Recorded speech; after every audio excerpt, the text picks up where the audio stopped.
Welcome to the Jets this week. I'm Ed Tait alongside Gary Lawless. Gary, the Jets have 2 preseason games left against Calgary, one here, one in Calgary before the regular season starts.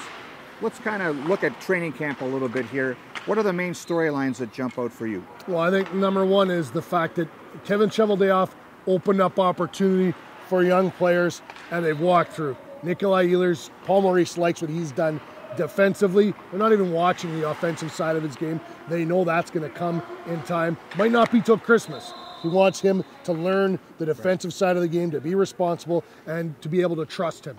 So he's seen enough of him that he's going to move forward with him. Exact same thing for Andrew Kopp. Kopp's going to be the center on the fourth line. Ehlers is going to play in the top 9.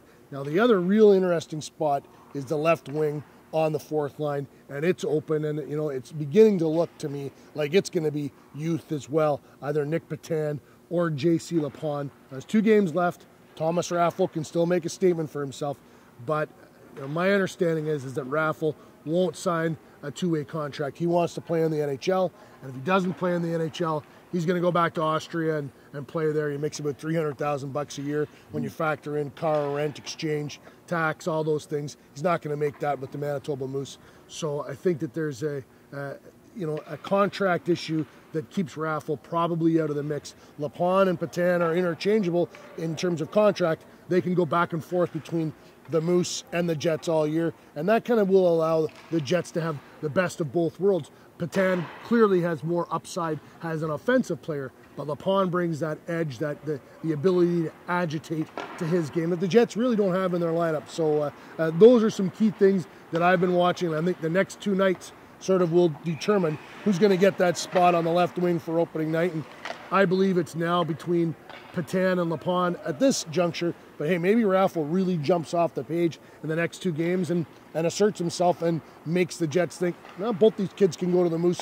We're going to give the veteran a spot. Yeah, you make an interesting point. Petan and Lapon give them different looks, right? Because Petan's very skilled, can play on the power play, would be a factor in 3-on-3.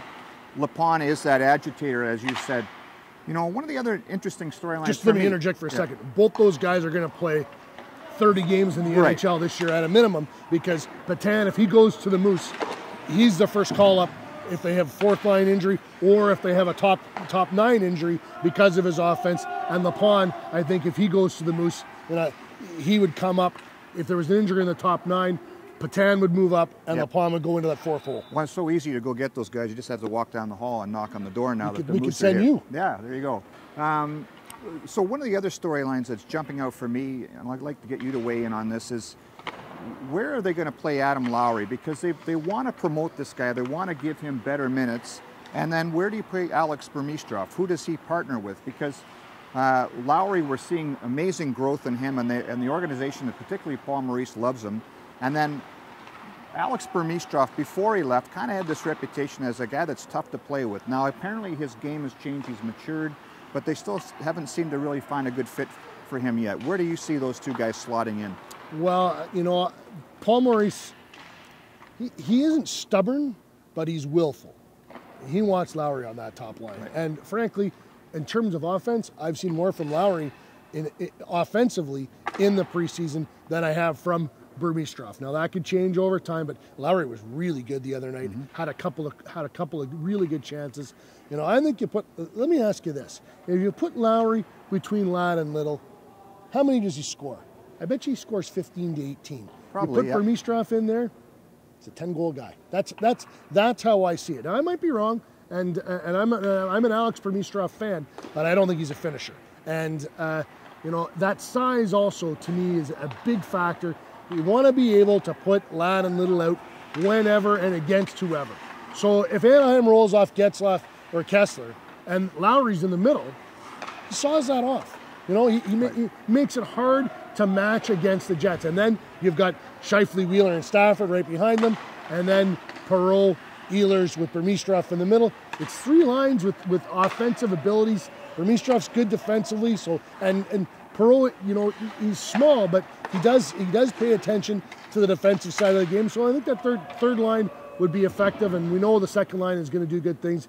I think Lowry is going to be a good fit between Ladd and Little if they decide to go that way. And I think Paul Maurice started camp with that. They got some injuries, they went away from it. I think we're going to see that that come back into form in the second or last preseason game. You know, you've touched on something again that strikes me as you're talking about how things have changed since year one. Remember, year one, their top line was Ladd, Little, Wheeler, and that's all they had. Now they've got so many more options with 5 guys in their top 9 that can play center. You add Patan and Kopp into that. That's 7 guys in your forward crew that can move around from center and play wing. So it's pretty impressive. Last thought, two games left. Is there anything, I mean, besides these positional things, you know, the goaltending set, the other thing that maybe has to be resolved is who stays on the D-core. We've been fixating on the offense. What does a guy like Paul Postma or some of these guys that are maybe 7, 8, 9 on their D depth chart, what do they have to do, or can they do anything in these last 2 games to make the team? Well, I think a lot of that is going to, you know, Kevin Cheveldayoff is going to have a discussion with Paul Maurice, you know, prior to the naming their 23-man roster. I think they'll go 12 forwards, 13 forwards, 8D. Right. Anthony Peluso will be the 13th forward. They'll go 8D, and then they'll go 2 goalies. And so you've got Adam Pardy, Paul Postma, and Jay Harrison fighting for those jobs, for the 2 extra D jobs. I think Pardy has cemented his spot in Paul Maurice's heart. He did a lot of things for them down the stretch last year. Played hurt, played forward at times for him. Just did a lot of good things for him. He is a utility guy. He's Garth Orange in wow, good one. in Paul Maurice's way to bring the name out of nowhere. Paul Maurice's mind. Paul Postman doesn't go down because he can skate, he can shoot, and if one of their puck movers gets hurt, he's really easy to plug into one of those spots. And if they put him on waivers, a young guy like that, he probably gets snatched up. Jay Harrison is probably the guy that is most likely to go to the American League to Jay's credit, also because what Jay brings in terms of leadership.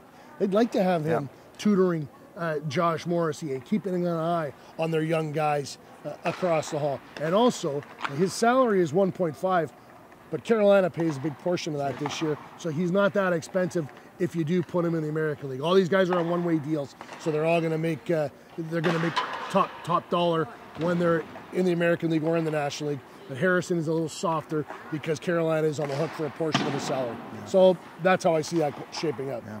Good stuff, Gary. Listen, 2 games left for the Jets. Tonight against Calgary, Saturday night against Calgary as well.